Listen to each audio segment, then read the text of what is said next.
My best friend's wedding ruined my life, and she doesn't even know it. Everyone clapped when she said, I do. I just stood there, holding the secret that would destroy everything. I'm Maya. I'm 31, married to David, who's 34. We've been together 4 years, have a 2-year-old son, and I'm currently pregnant with twins, a boy and a girl. And the reason I'm telling you this? Because my sister-in-law Rachel has turned my pregnancies into some sort of twisted competition. Now, Rachel is married to David's older brother, Marcus. She's 36, loud, dramatic, and has this need to be the center of every single conversation. The kind of person who clinks her glass before speaking, even when no one asked her to talk. Me? I'm quiet. I observe.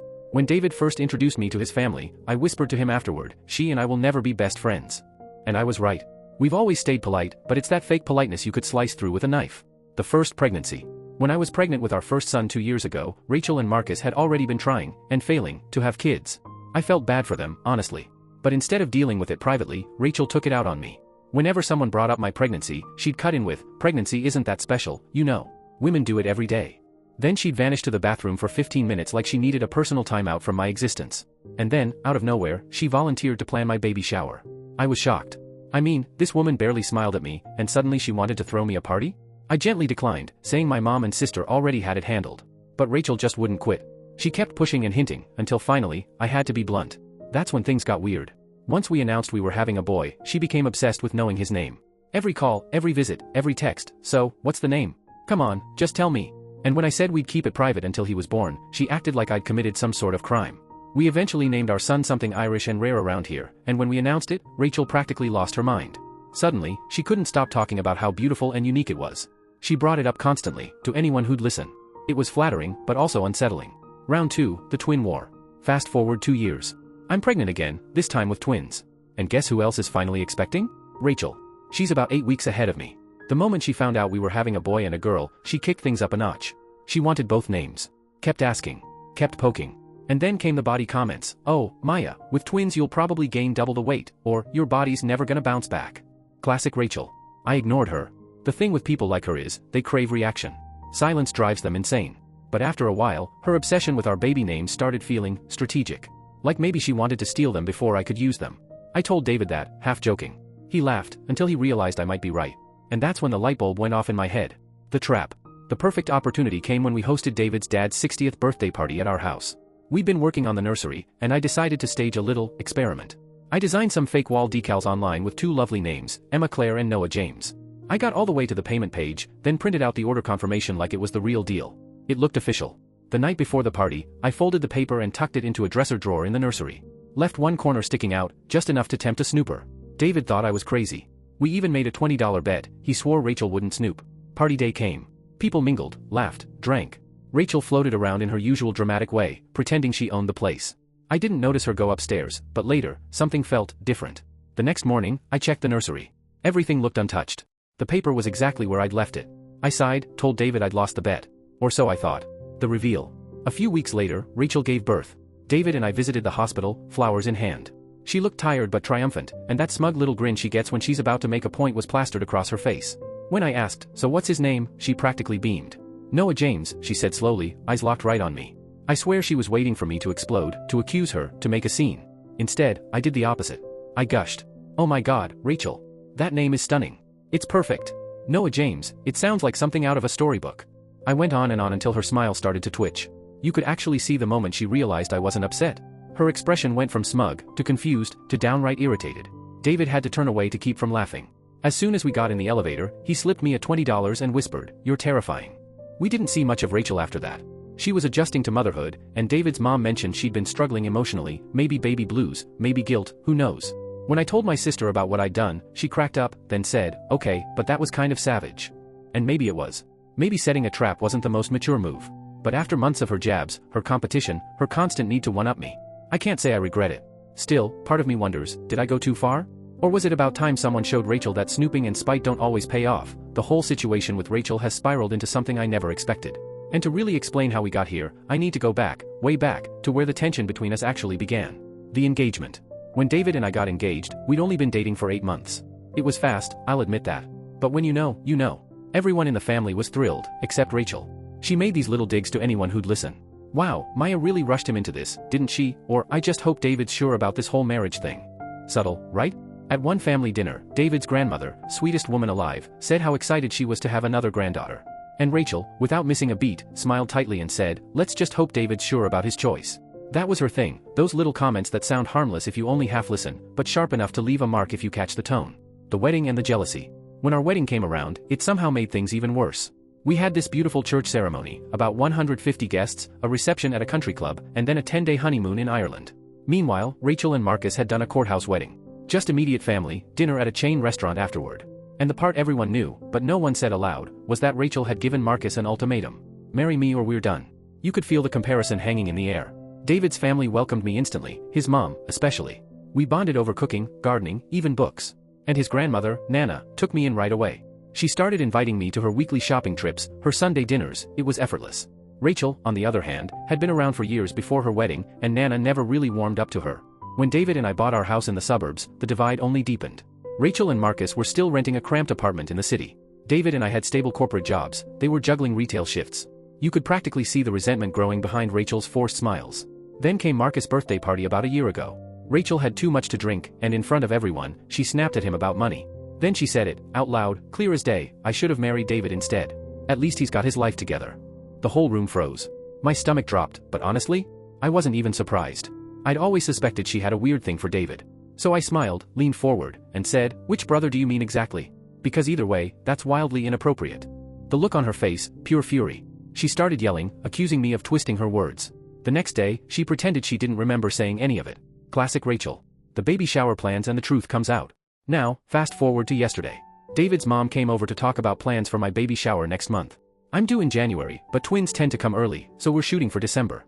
While she was there, I casually asked how Rachel and Marcus were adjusting to new parenthood. David's mom sighed, one of those heavy, weary sighs that says, "You have no idea." Turns out, things between them had been tense for months. Rachel had convinced herself she was having a girl. She made lists of girl names, picked out pink clothes, pink blankets, you name it. Marcus kept asking, "What if it's a boy?" And she'd shut him down every time. She refused to find out the gender during her ultrasounds. Said she wanted to enjoy the mystery. But everyone knew, she was terrified of disappointment. And then there was the name argument. If it was a boy, she wanted to name him Marcus Jr., but Marcus already had an older son from another relationship. The boy lives with his mom out of state, but still, naming a new baby Jr. felt like erasing the first one. It caused a huge fight. So Rachel clung even harder to her fantasy of having a girl. The twist no one saw coming. Here's where it gets messy. David's mom told me that when Rachel went into labor and gave birth to a boy, something inside her just snapped. At the hospital, Rachel and Marcus were still arguing over names when David and I walked in. I remember her beaming at us and announcing Noah James like it was a grand triumph. But apparently, Marcus had no clue where she got those names. He was furious, completely blindsided. He refused to sign the birth certificate. Said he wouldn't agree to something that made no sense. So they left the hospital without naming their baby. Rachel gave up after a few days. Told Marcus she didn't care anymore.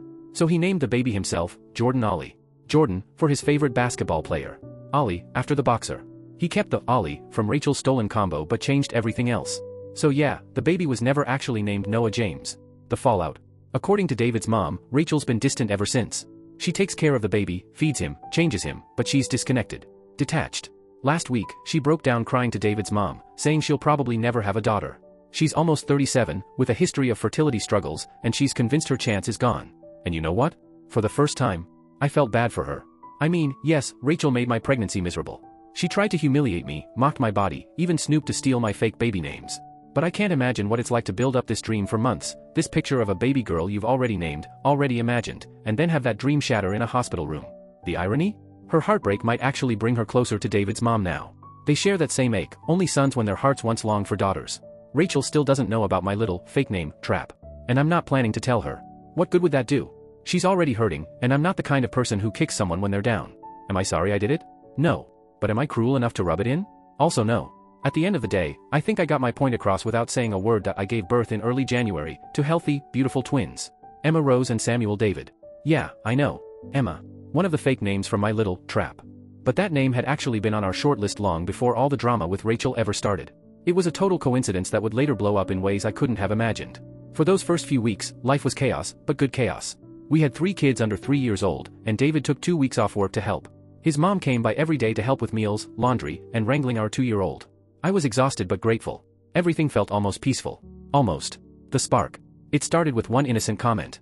David's mom was holding baby Emma one afternoon, cooing over her tiny fingers and saying how perfect her name was. Then she paused. You know, she said, I feel like I've seen that name written down somewhere recently, but I can't remember where. My heart skipped, but I smiled casually. Oh, it's a popular name, I said. Probably just that. I thought nothing more of it, until that evening. David's mom called me from her house. Her voice was hesitant. Maya. I just remembered where I saw Emma's name before. It was on a paper in your nursery dresser. The night of David's dad's birthday party. I froze. She explained that during the party, one of the kids had an accident, and she'd gone upstairs to grab baby wipes. She remembered opening the dresser drawer, noticing a corner of paper sticking out, and tucking it back in, catching a glimpse of Emma Claire and Noah James. She hadn't thought much about it at the time. But when Rachel later announced Noah James at the hospital, she'd put two and two together. Her voice got quieter. I think Rachel must have gone through your things that night. And found that paper. I exhaled slowly. The secret was out, at least partially. The confession. I didn't want to lie to David's mom, so I told her everything. The suspicion. The setup. The fake names. She sat silent for a long time before saying, I understand why you did it, Maya, but I wish you'd come to me first. She wasn't angry at me so much as disappointed, and deeply upset that Rachel had snooped through our personal things. But here's the thing about family secrets, they don't stay quiet for long. David's mom told his dad later that night. He, in turn, mentioned it offhand to Marcus, who wasted no time confronting Rachel. And that's when everything exploded. Rachel's breakdown. Marcus told David later how it went down. When he asked Rachel directly, she denied it at first, said she'd never snooped, that I was just trying to make her look bad. But Marcus pressed her, and she cracked. She confessed everything. She had gone through the drawer, found the paper, and decided to use whatever names she saw because, in her words, it would get under Maya's skin. She said she'd spent months resenting my pregnancy, feeling like life had handed me everything she wanted. And naming her baby after mine felt like some kind of twisted way to even the score. Marcus was furious, not just about the snooping, but about her admitting she'd done it out of spite. He told her she owed both David and me an apology. Rachel refused. She screamed that I was manipulative, that I'd tricked her on purpose to humiliate her, that I'd turned everyone against her. That fight ended with Marcus walking out of their apartment. The fallout. Within a week, the whole family knew. Marcus was staying with David's parents, sleeping in the guest room, and taking care of baby Jordan during the day while Rachel worked. He'd bring Jordan back to her at night, but they barely spoke. When David's mom told me all this, she looked heartbroken. They're unraveling, Maya, she said. And Jordan stuck in the middle. Then came the worst part. During one of their arguments, Marcus mentioned how he'd never liked the name Noah James anyway and was glad he'd chosen Jordan Ollie. Rachel completely lost it. She yelled that she hated the name Jordan, that she wished she'd never had a baby if it wasn't going to be a girl. Marcus packed a bag and left that night. 3 weeks later, he still hadn't moved back home. The blame game. Rachel's version of events? I'm apparently a scheming monster who destroyed her marriage. She's been telling anyone who'll listen that I manipulated her, that I set a trap just to ruin her life. A few of Marcus's coworkers and some distant relatives even believe her. David is furious. He wants to cut them both off, no visits, no updates, nothing until they get therapy or figure things out. And honestly, I agree. But David's mom is begging us not to make things worse. She's stretched thin trying to care for 2 grandsons from 2 fractured families, and the thought of more distance breaks her heart. I get it. I really do. But it's exhausting. Every time my phone buzzes, I half expect another round of family drama. The reflection. Sometimes I lie awake feeding the twins at 3 a.m., thinking about how this all spiraled. I set a simple trap, a piece of paper meant to confirm my suspicions, and somehow it pulled the pin on an entire grenade of resentment, jealousy, and secrets that had been waiting to blow for years. Part of me feels guilty. I mean, if I hadn't done it, maybe Marcus and Rachel would still be together. Maybe their marriage wouldn't have cracked so wide open. But another part of me knows the truth. I didn't create the dysfunction. I just exposed it. Rachel's jealousy, her bitterness, her need to compete, those things were already festering. My trap didn't plant the poison. It just drew the curtain back on it. And now, there's a baby caught in the fallout, one who deserves a peaceful home more than any of us deserve to win this argument. I didn't mean for any of this to happen. But maybe it was bound to happen eventually, with or without me. Rachel's gone. Completely out of our lives. After everything that happened, her marriage to Marcus fell apart faster than anyone expected. The divorce was finalized in just a few months, 6 years of marriage, divided by a few signatures and a mountain of resentment. Marcus got the apartment, the furniture, basically everything they built together. Rachel packed her things, moved 2 hours away, and went back to live with her parents. Just like that, gone. The custody battle. But the real storm came when it was time to decide what would happen to baby Jordan. Rachel demanded full custody right out of the gate, claiming Marcus's work schedule made him too unstable to be a reliable parent. The irony? She'd spent months missing scheduled visits before the divorce even started. Marcus didn't hold back this time. He brought up everything, including Rachel's meltdown when she said she wished she'd never had the baby. And then David's mom, bless her heart, got dragged into court to testify. She told the judge about Rachel's behavior during that name trap situation, how Rachel admitted she wanted to hurt me by stealing my baby names just to get under my skin. The judge's expression said it all. I mean, imagine using your child's name as a weapon against someone. It didn't exactly scream fit parent. In the end, Marcus got primary custody. Rachel was granted supervised visitation every other weekend, and the judge made it clear Rachel would have to come to our city for those visits. Baby Jordan wasn't going to be shuttled back and forth just to satisfy her convenience. Rachel slips away. At first, Rachel showed up. She followed the rules, smiled for show, handed Jordan his bottle, and pretended to play mom for a couple of hours. But you could see it, the distance. She'd pass him off to David's mom within minutes, scrolling through her phone or zoning out in front of the TV. Then came the missed visits. First one, then two, then an entire month went by with nothing. Calls went unanswered. Messages left on read. Finally, David's mom tried reaching out herself. Straight to voicemail. We only found out where Rachel had been through Instagram. There she was, smiling, traveling, clinking glasses with some new guy she'd met through work. Weekend getaways, beach photos, dinners out, living like she'd never had a baby at all. Marcus was crushed. For all their problems, part of him still hoped Rachel would come around. That she'd be the mother Jordan deserved. But she didn't. She chose her freedom instead. So David's mom stepped up, again. She started watching Jordan during the day while Marcus worked. Between her and me, our house is practically a daycare now. 3 of my own little ones, plus Jordan, all playing and growing up together. It's loud, chaotic, and full of life, everything Rachel walked away from. The birthday explosion. Then came Nana's 80th birthday party. We were all there, family, friends, laughter, cake. For once, things felt calm. Until Rachel showed up. Uninvited. With her new boyfriend. You could have heard a pin drop when she walked in. Her boyfriend looked like he wanted to melt into the floor once he realized what kind of family reunion he'd just wandered into. Rachel smiled like nothing had ever happened. Walked straight up to Marcus and asked to hold Jordan, like she hadn't been gone for months. Marcus let her, but you could see his jaw tighten. After a few minutes, he gently took Jordan back and said, "You shouldn't be here, Rachel. These visits have to be scheduled." Rachel bristled. "I'm family. I have every right to be here." That's when David's dad, who usually avoids drama at all costs, stood up. "You lost that right," he said firmly, "when you spent months ignoring your son and trashing everyone in this room." The whole place went silent. Rachel's eyes filled with tears. "You've all turned against me," she said. "This isn't my fault, it's hers." She pointed at me. "She ruined my life with her manipulative games." I'd stayed quiet until then. But that line? That did it. I looked her straight in the eye and said, "Rachel, you went through my things. You tried to steal my baby's name out of spite. I didn't ruin your life, you did. You made every choice that got you here. You just don't like the consequences." Her face twisted in anger. She started shouting things I won't repeat, words that made even her boyfriend flinch. He grabbed her arm and guided her out as she hurled accusations over her shoulder. That was 2 months ago. None of us have heard from her since. The aftermath. Word eventually got around that she and her boyfriend moved out of state. She's been telling people her ex's family stole her baby and turned everyone against her. Easier, I guess, than admitting she abandoned her son for a new relationship. Meanwhile, Marcus has been thriving. He stepped fully into being a single dad, and he's doing a great job. Jordan's happy, healthy, and adored. David's parents help with childcare, and Marcus even started seeing someone new, a woman from his job with 2 kids of her own. She's kind, grounded, and she actually shows up. Funny how that works. Looking back. People sometimes ask if I regret setting that trap. If I feel guilty knowing how everything snowballed afterward. The truth? No.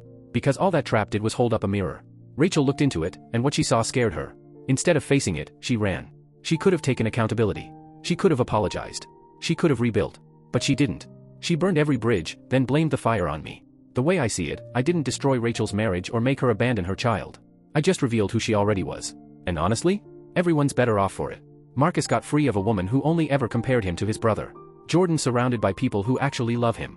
David and I have peace in our home for the first time in years.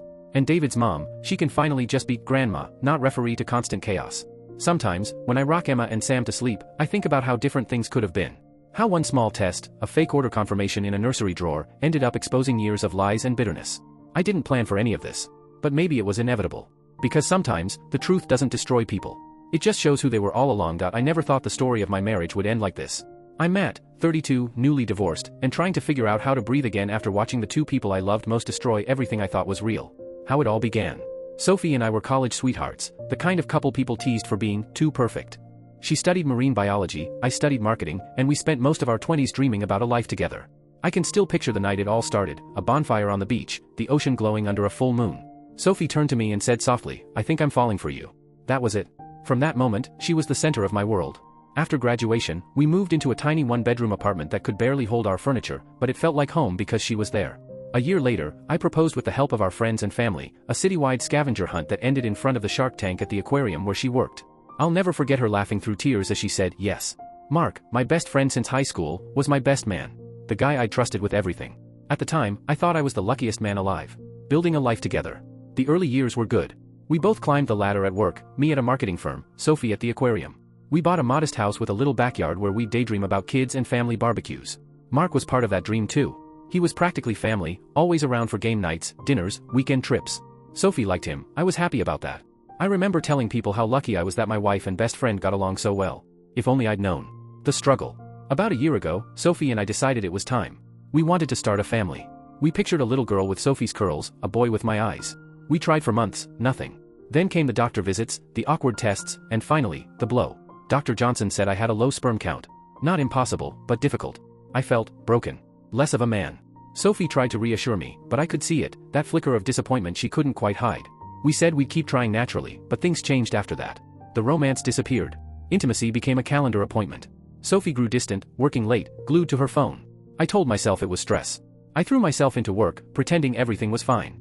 And Mark, always the good friend, was there more than ever. Bringing takeout when Sophie worked late. Inviting me out for drinks when I was down. I thought he was helping. In reality, he was replacing me. The moment everything collapsed. Last week, I left work early with flowers in hand, ready to surprise Sophie. Mark's car was outside our house. I didn't think much of it, he'd been around plenty of times before. But as I climbed the stairs, I heard noises. Familiar noises. And when I opened our bedroom door, my world stopped. Sophie and Mark. In our bed. The bed where we'd whispered about baby names. The bed where we'd talked about growing old together. For a second, they didn't even see me. When they did, it was chaos, scrambling, shouting, excuses I couldn't hear over the sound of my own heartbeat in my ears. I don't even remember leaving. I just remember driving aimlessly, my hands shaking, my mind spinning in disbelief. The confession. When I finally came home, Sophie was waiting on the porch. Eyes red, mascara streaked. She said it was a mistake. She said she loved me. She said she didn't mean for it to happen. But as she talked, I noticed something shift, fear in her eyes that wasn't just guilt. Then she said the words that shattered me all over again. Matt, I'm pregnant. And then, it's Mark's. I can't even describe that moment. It was like my chest collapsed in on itself. All the air, all the life, gone. She tried to justify it, said she'd felt lonely, unwanted after hearing about my fertility problems. That she hadn't planned it, that it was a one-time mistake that spiraled. But the math didn't lie. 6 months. 6 months of lies, of betrayal, of pretending to love me while building a family with someone else. Mark left me voicemails, long, rambling, pathetic apologies. I didn't mean for it to happen, man. I'll fix this. Fix it? How do you fix stabbing someone in the back while he's standing right next to you? The aftermath. I filed for divorce 2 days later. I didn't yell. I didn't cry. I just signed the papers. Sophie begged, of course. Said she wanted me to raise the baby as my own. That we could move past it. I told her the truth. You made a baby with my best friend. You already made your choice. Now I'm staying in a hotel, trying to piece together who I am without her, without them. Every room feels too quiet, every memory tainted. I keep thinking back to that boy on the beach who believed love could weather anything. I miss him. He didn't deserve this. Where I stand now. Sophie and Mark are together now, apparently planning to raise the baby together. The same baby they wanted me to pretend was mine. And me? I'm learning to breathe again. Learning that betrayal doesn't just end love, it changes you. It takes the version of you that trusted too easily and burns him to ashes. But maybe, from those ashes, someone stronger can rise. I don't know what comes next. Therapy, probably. Time, definitely. But one thing's for sure, I'll never let anyone make me feel small for something I can't control again. I may have lost my wife and my best friend in the same day, but I gained something they'll never have again, a clean conscience. And that's a start. It's been a little over a month since everything fell apart, and though the pain still lingers, I'm beginning to find my footing again. The decision. After a lot of late-night talks with my family and several emotional therapy sessions, I finally filed for divorce. It was one of the hardest decisions I've ever made, but also the clearest. You can't rebuild trust on a foundation that's already rotted through. Sophie and Mark didn't just betray me, they dismantled the life I thought we were building together. Filing the paperwork felt like grieving in slow motion. Every signature, every legal form, was like saying goodbye to another version of myself, the one who believed in us. My lawyer, Sandra, has been my anchor through it. She's sharp, direct, but also genuinely kind. She makes sure I understand every step, every clause, every right I still have left. Sophie tried to fight it at first. She sent long, tear-soaked emails about how sorry she is, how we could fix this, how love conquers all. She even begged for couples therapy, but I stayed firm. You can't fix something with the same hands that broke it. The fallout. Mark. God, even saying his name feels strange now. He showed up at my parents' doorstep one evening, standing there like some ghost from a past life, eyes red, voice trembling, saying he just wanted to talk. I told him no. No to the explanations, no to the apologies, no to the idea that I owed him a single second more of my time. Then I blocked his number and every social media account tied to his name. And just like that, my best friend of 15 years became a stranger. It still feels surreal sometimes, like I'm living someone else's nightmare. The pregnancy. Sophie's about 4 months along now. I'd be lying if I said seeing her hasn't gutted me. The small curve of her belly, the way she instinctively rests her hand on it, it all used to be part of a future I wanted so badly. Now it's a reminder of everything I lost. Of everything she destroyed. I don't hate the baby, it's innocent in all this, but I can't pretend I'm capable of raising my best friend's child. The thought of hearing that baby call me dad someday? It's too much. That's not healing, that's self-torture. Sophie still insists we could raise the baby together, that we could start fresh. But there's no fresh start when the person beside you keeps dragging you through the ashes of what they burned down. The support system. If there's one thing keeping me sane, it's my family. My sister Rachel has practically made it her mission to keep me upright, cooking for me, forcing me to go outside, even helping me apartment hunt. I didn't realize how much I'd withdrawn until she started dragging me back into life again. My parents have been incredible too. They don't say much about Sophie or Mark. I think they know I can't handle those conversations yet. But they're there, and right now, that's enough. The healing. I've been seeing Dr. Martinez, a therapist who's helping me navigate the emotional wreckage. We've been unpacking not just the betrayal, but the guilt I've been carrying, guilt over my fertility issues, guilt for not seeing the sign sooner, guilt for still missing Sophie some days despite everything. It's complicated. Healing usually is. Work has been both an escape and a test of endurance. My boss has been understanding, letting me take time off for meetings or court dates. But when I'm at my desk, I focus hard. I need something I can control, something I can succeed at. I've started going to the gym again, and I won't lie, those first few workouts were more about rage than fitness. But lately, it's become something else. Clarity. The burn in my muscles reminds me that I'm still here, still moving forward. I've even reconnected with a few old friends I hadn't seen in years, people who knew me before Sophie. Before Mark. It's been good to laugh again without feeling guilty for it. Where I am now. The road ahead is long. Some days I wake up feeling lighter, almost normal. Other days, it hits me like a freight train, the memories, the betrayal, the emptiness where my marriage used to be. But I'm learning that healing isn't about getting over something overnight. It's about surviving the quiet moments without collapsing. I'm still grieving what I lost, not just my marriage, but my sense of safety, my trust in people, my belief in forever. But I'm also learning that maybe this ending isn't the worst thing that could have happened. Maybe it's the beginning of a version of me who won't settle for being half-loved. I don't know what the future holds. Maybe someday I'll find love again. Maybe I won't. But I do know this, I'm done letting pain define me. For now, I'm focusing on building a life that's mine, no lies, no betrayals, no borrowed happiness. Just me.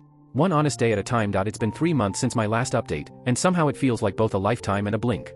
So much has changed, some of it good, some of it painful, but I guess that's how rebuilding a life goes. The divorce. The divorce is moving forward. We're in the thick of dividing assets, and I never realized how much that process feels like splitting memories rather than possessions.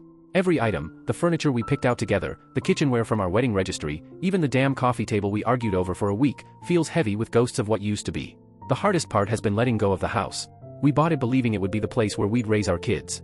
Watching strangers walk through during open houses, commenting on the potential, feels almost disrespectful, like they're walking through the ruins of my old life without knowing it. But I know it's time.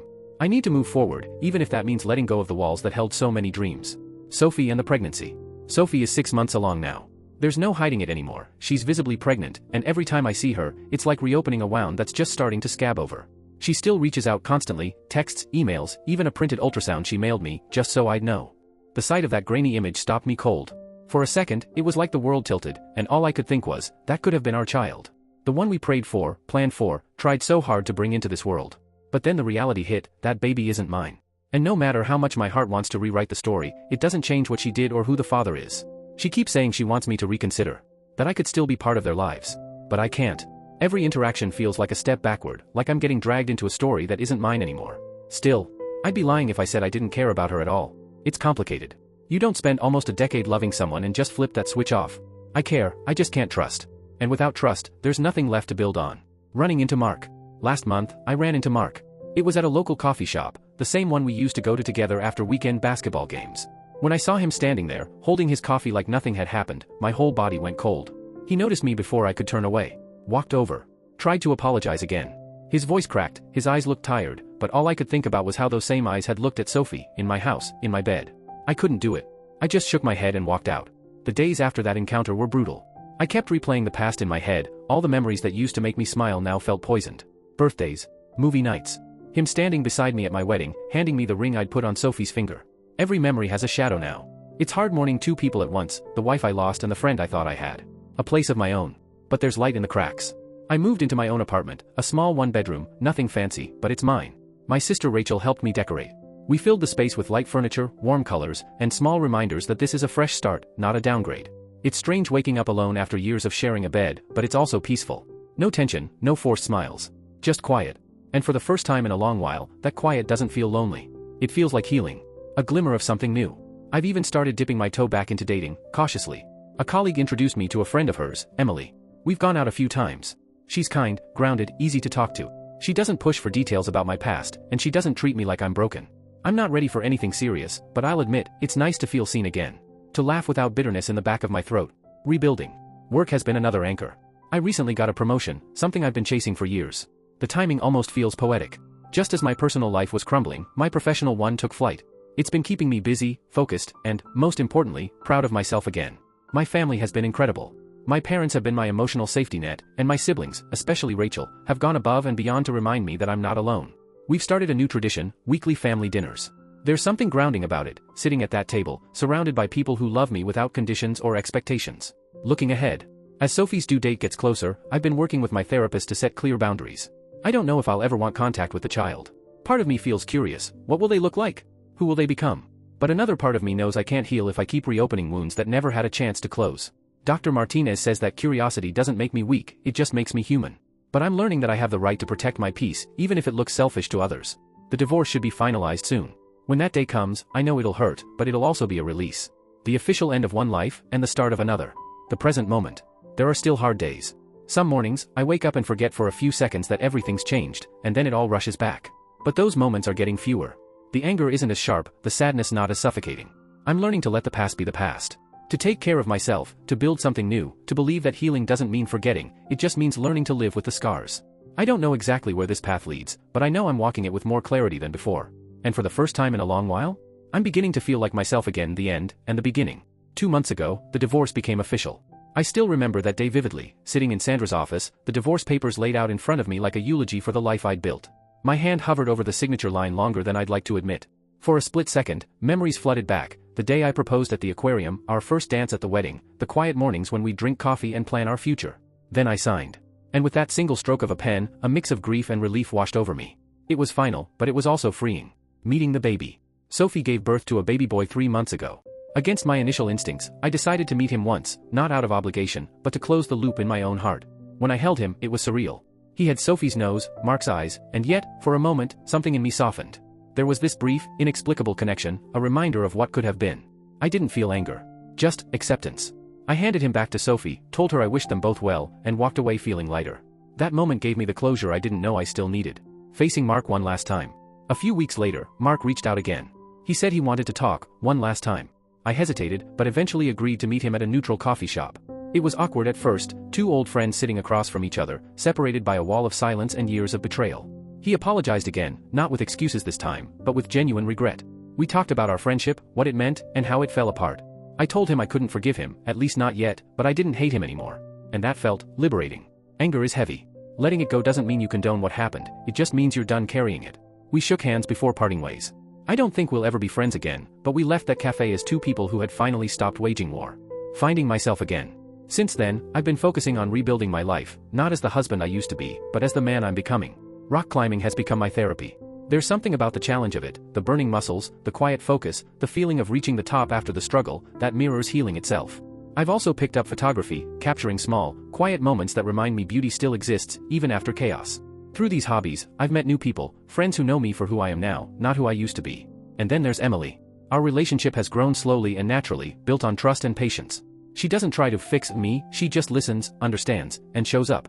She's been a bright, steady presence in a year that once felt consumed by darkness. I don't know where things will go, but for the first time, that uncertainty doesn't scare me. Work, family, and renewal. Work continues to be both a refuge and a source of pride. The project I led recently was a success, and for the first time in a long while, I feel confident in what I bring to the table, not just as an employee, but as a person. My family remains my anchor. Rachel's expecting her first child, and I can't wait to be an uncle. It's funny, after everything, life still finds ways to bring new joy. Our weekly family dinners are sacred now. The laughter, the food, the warmth, it's the kind of love that doesn't fracture under pressure. Reflection and healing. Looking back on the past year and a half, it's incredible how much can change, and how much you can survive. The pain I felt at the beginning was consuming.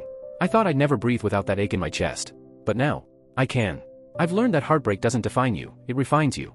It strips away illusions and leaves behind something truer, stronger, and more self-aware.